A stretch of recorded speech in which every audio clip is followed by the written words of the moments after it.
Автор Михаил Крюков.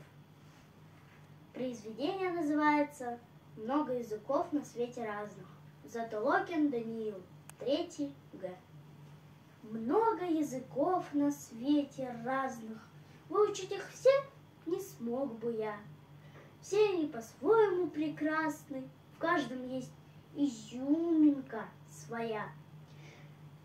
Говорят в Париже по-французски, по-немецки говорит Берлин.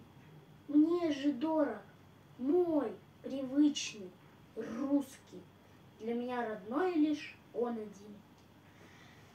один. Мелодичный, гибкий и певучий, с детства он меня очаровал. И не зря великим и могучим наш язык Тургенев называл. Развиваясь быстро, динамично, впитывая разные слова, новое он все вбирал отлично, но и мудрость предков в нем жива.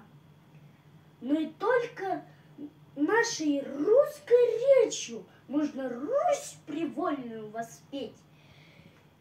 Будет жить язык наш русский и не сможет, верю, умереть.